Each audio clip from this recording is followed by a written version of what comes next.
The fountain is white marble, imported from Italy in 1947, cost the city $12,000. Sits in the center of Marcus Garvey Park, right where 120th Street meets Madison Avenue. 3 tiers, water flowing down, catching sunlight. Beautiful. The sign next to it is new, installed yesterday. Hand-painted black letters on white wood. Whites only. That's all it says. 2 words. Enough. It's June 3rd, 1953. Wednesday. Hot. 87 degrees by noon. The kind of heat that makes asphalt soft, makes people slow, makes tempers short.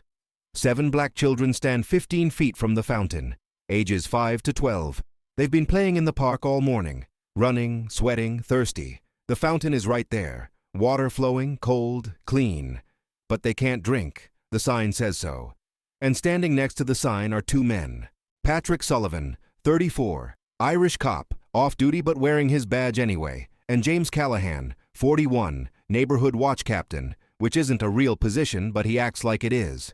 Baseball bat resting on his shoulder. Both men are smiling. The oldest child, Marcus Williams, 12 years old, steps forward. His throat is dry. His lips are cracked. He's been playing basketball for 2 hours. He needs water. Mr. Sullivan, can we please just get a drink? We're really thirsty.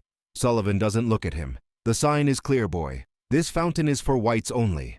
There's another fountain 6 blocks that way, point south, toward 114th Street. That one's for you people. But that fountain doesn't work. Been broken for 3 months. Everyone knows it. Sullivan shrugs. Not my problem. Marcus looks at the other children. The youngest, a girl named Sarah, is crying. Not loud, just quiet tears running down her face. She's 5 years old. She doesn't understand why she can't have water. Marcus makes a decision. He walks toward the fountain. Sullivan steps in front of him. Where do you think you're going? I just want water. You deaf, boy? The sign says whites only. That means you don't touch this fountain. I'm thirsty. Then go somewhere else. Marcus doesn't move. Sullivan's smile disappears. He puts his hand on his nightstick. You got 5 seconds to step back, boy. Or what? Or I'll teach you what happens when colored kids don't follow the rules. Marcus is 12 years old. He weighs 98 pounds. Sullivan is 6'2", 210 pounds, armed. Marcus steps back. The children leave. They don't get water. 2 hours later, Marcus tells his grandmother. Her name is Dorothy Williams, 67 years old, been living in Harlem since 1919, raised 6 children, buried 2, works as a seamstress, 14-hour days, 6 days a week. She's sitting in her kitchen when Marcus comes home, tells her about the fountain, about the sign, about Sullivan and his nightstick. Dorothy doesn't say anything, just sits there, hands folded on the table. Then she stands, walks to the phone, dials. The voice that answers is smooth, calm. Illinois Gordon, Miss Dorothy. What can I do for you? Dorothy tells him. Illinois listens, doesn't interrupt. When she's finished, he says 3 words. I'll tell Bumpy. At 4:17 p.m., Ellsworth Bumpy Johnson is in his office on 152nd Street when Illinois walks in. Boss, we got a situation. Illinois explains. The fountain, the sign, the children, Sullivan, Callahan. Bumpy doesn't react. His face doesn't change. He just sits there, fingers steepled under his chin. How many children? 7. Ages? 5 to 12. Did they get water? No. Where's the fountain? Marcus Garvey Park, 120th and Madison. Who put up the sign? Don't know yet. Could be the city. Could be private citizens. Does it matter? Bumpy looks at Illinois. No. It doesn't matter. At 5:00 p.m., Bumpy makes 3 phone calls. First call, Marcus Cole. I need you and Willie at the park tonight. 10 p.m. Bring tools. Second call, Dr. Robert Freeman at Harlem Hospital. Rob, I need you on standby tonight. Might have work for you. Third call, Reverend Clayton Powell at Abyssinian Baptist Church. Clayton, tomorrow morning I need every parent in Harlem to know what happened at that fountain today.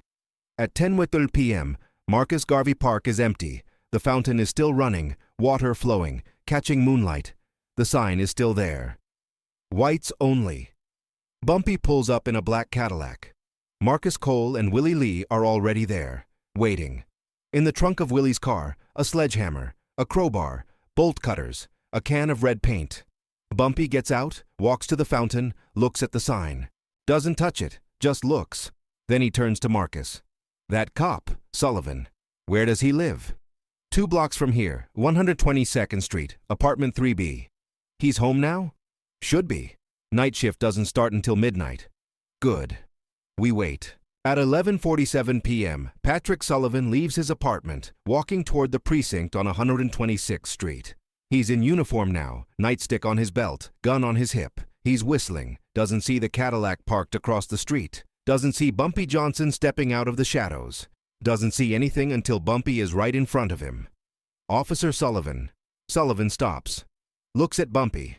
His hand moves toward his nightstick. I know you. You're Johnson. That's right. We need to talk about what happened at the fountain today. Sullivan relaxes, smiles. Oh, that. Yeah, had to put some colored kids in their place. They were trying to drink from the whites-only fountain. Bumpy doesn't react. You told 12-year-old children they couldn't have water. Sullivan shrugs. Sign says whites only. I was just enforcing the rules. Who made the rules? Sullivan's smile gets bigger. The city did. The mayor signed off on it yesterday. Separate fountains for separate people. That's the law now. Bumpy nods slowly. The law? That's right. And I'm a cop. I enforce the law. So if you got a problem with it, take it up with City Hall. Bumpy looks at Sullivan for a long moment. Then he takes one step closer. Here's the thing, Officer Sullivan. I don't give a fuck about the law. Sullivan's smile disappears. You're threatening a police officer? I'm informing a police officer. Tomorrow morning that sign comes down. Tomorrow morning, every child in Harlem drinks from that fountain if they want to. And if you or anyone else tries to stop them, there will be consequences. Sullivan's hand goes to his nightstick. You threatening me, boy? Bumpy doesn't move. I don't make threats. I make promises. And here's my promise. You touch another child in this neighborhood. You deny another child water. You put your hands on anyone under the age of 18 for trying to drink from a public fountain, and I will make sure you never work as a cop again. How you gonna do that? You're just some Harlem thug. Bumpy smiles. It's not a friendly smile. Test me and find out. Sullivan pulls his nightstick, swings. Bumpy catches his wrist mid-swing, twists. The nightstick falls. Sullivan reaches for his gun. Marcus Cole appears behind him, arm around Sullivan's throat, squeezing. Sullivan's gun never clears the holster. Willie Lee picks up the nightstick, the gun. Sullivan is choking, trying to pull Marcus's arm away. Can't. Bumpy steps closer. You made a mistake today, Officer Sullivan. You made children cry because they wanted water. You stood there with your badge and your stick, and you terrorized kids who just wanted to drink from a fountain their tax dollars paid for. Sullivan can't speak. Marcus is cutting off his air. Bumpy continues. So here's what's going to happen. Tomorrow, that sign comes down. Tomorrow, you're going to stand at that fountain, and you're going to apologize to every child who walks by. And you're going to do it with a smile. Understand? Sullivan's face is turning purple. Marcus loosens his grip just enough for Sullivan to gasp. Fuck you! Wrong answer. Bumpy nods at Marcus. Marcus drags Sullivan into the alley. Willie follows. Bumpy lights a cigarette, waits. From the alley, sounds. A thud. A crack. A scream that gets cut off. 3 minutes later, Marcus and Willie come back. Sullivan doesn't. He's alive? Marcus nods. Conscious? Barely. He'll remember this? For the rest of his life. Good. At 6 a.m., June 4th, 1953, Reverend Clayton Powell stands at the pulpit of Abyssinian Baptist Church. The church is packed. 200 people, every seat filled, people standing in the aisles. He tells them about the fountain, about the sign, about the children. He tells them what Bumpy Johnson said.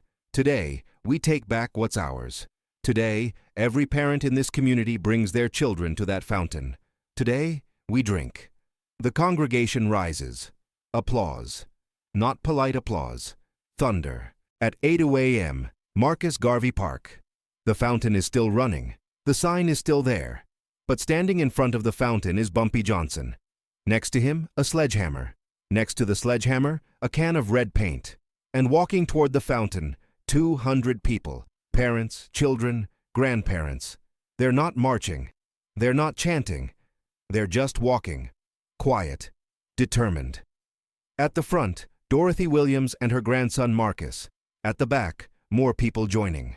By the time they reach the fountain, there are 400 people. Waiting at the fountain, Patrick Sullivan. He's in uniform. His face is bruised. His left eye is swollen shut. His right hand is bandaged. He's standing next to James Callahan, who's holding his baseball bat but holding it wrong, like he doesn't really want to use it. Sullivan sees Bumpy. His good eye goes wide. "You can't do this. This is city property." Bumpy doesn't respond. He picks up the sledgehammer. "Sullivan, you need to leave. Now." Sullivan looks at the crowd, looks at Bumpy, looks at the sledgehammer. He leaves, walks away, doesn't run, just walks. Callahan watches him go, looks at his baseball bat, looks at the crowd, drops the bat, follows Sullivan. Bumpy walks to the sign. "Whites only." He doesn't pull it down. He doesn't rip it off. He sets down the sledgehammer, picks up the can of red paint, opens it, dips his hand in. Red paint dripping from his fingers. He presses his handprint over the words, "Whites only." The red paint covers the white sign, dripping, like blood. Then he picks up the sledgehammer, raises it, brings it down on the fountain's base. The marble cracks, not a big crack, just a small one. He swings again. Another crack. Again. The base starts to crumble. Water leaking now, not flowing pretty anymore. Just leaking, spreading across the marble, mixing with the red paint from the sign. Red water. Bumpy swings 7 more times. 1 swing for each child who was denied water yesterday. On the 7th swing, a chunk of marble breaks off completely. Water gushing now, flooding the base, red and clear mixing together. Bumpy drops the sledgehammer, steps back, looks at the fountain, at the broken base, at the red-stained water, at the sign with his bloody handprint covering the words. Then he turns to Dorothy Williams. "Miss Dorothy, your grandson wanted a drink yesterday." Dorothy nods. She's crying, not sad tears. Something else. She puts her hand on Marcus's shoulder. "Go ahead, baby." Marcus, 12 years old, 98 pounds, walks to the fountain. The broken fountain with red water flowing. He cups his hands under the stream. Drinks. The water is cold. Clean. Just water. He drinks until he's not thirsty anymore. Then he steps back. Sarah, the 5-year-old who cried yesterday, is next. Her mother lifts her up. Sarah drinks. Then the next child. And the next. 7 children. All of them drinking from the fountain that yesterday told them they weren't allowed. When the children are finished, Bumpy speaks. His voice isn't loud, but everyone hears.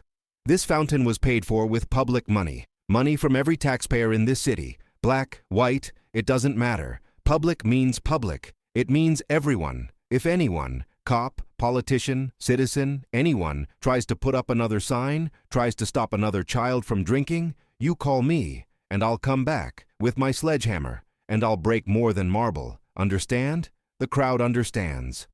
Word spreads. By noon, every neighborhood in Harlem knows. By evening, the story reaches the mayor's office. By the next day, a city crew arrives to remove the sign permanently and repair the fountain.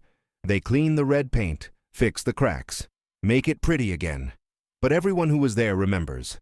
The fountain that Bumpy Johnson broke open. The fountain he inaugurated with red paint that looked like blood.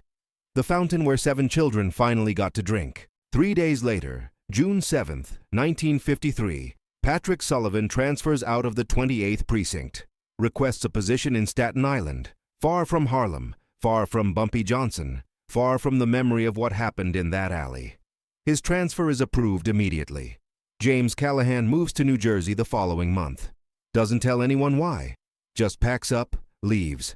The neighborhood watch disbands. Nobody wants to captain it anymore. The fountain stays. No more signs, no more guards, just water, cold, clean, free, for everyone. Marcus Williams, the 12-year-old boy who asked for water and was denied, grows up, becomes a lawyer, civil rights attorney, represents hundreds of cases, wins most of them. In every interview, reporters ask him the same question. "What made you want to become a civil rights lawyer?" Marcus always gives the same answer. "When I was 12, I was thirsty. A cop told me I couldn't drink because of the color of my skin. And then Bumpy Johnson showed me that some rules are meant to be broken, that injustice doesn't disappear because you follow the law. It disappears when you break the things that enforce injustice. The fountain taught me that." Dorothy Williams lives to be 92 years old, dies in 2008. At her funeral, they ask what she wants to be remembered for. Her children say she requested something specific. She wanted people to remember the day she stood with 400 people and watched Bumpy Johnson break a fountain so her grandson could have water. That's her legacy, they say. Not fear, not compliance, resistance. Bumpy Johnson dies in 1968. Heart attack. Hundreds attend his funeral. Thousands line the streets. Among the flowers, a card. No name, just 7 words. Thank you for breaking the fountain. The children. Nobody knows who sent it, but everyone knows what it means. The fountain in Marcus Garvey Park still runs today. Different fountain now.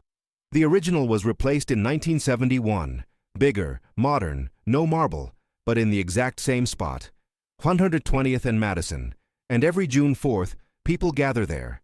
Parents bring their children, tell them the story, about the sign, about the cop, about the 7 kids who just wanted water, about the man who showed up with a sledgehammer and red paint and broke the fountain open so they could drink. The children always ask the same question. Why red paint? The parents always give the same answer. Because Bumpy Johnson wanted everyone to remember that freedom isn't pretty. It's broken marble and red water and sledgehammers at dawn. It's uncomfortable, it's messy, but it's necessary. And when you see injustice, you don't wait for permission to fight it. You pick up your sledgehammer and you break the things that need breaking. That's the story. Not about violence, about necessity. About a fountain that said, whites only, and a man who said, no. About 7 thirsty children and the moment someone decided their thirst mattered more than a sign. 3 words on white wood, 2 words in red paint, 1 sledgehammer. That's all it took. The fountain still runs. The sign is long gone. But the lesson remains. Some things are meant to be broken, and some men are meant to do the breaking. Bumpy Johnson was one of them. June 3, 1953.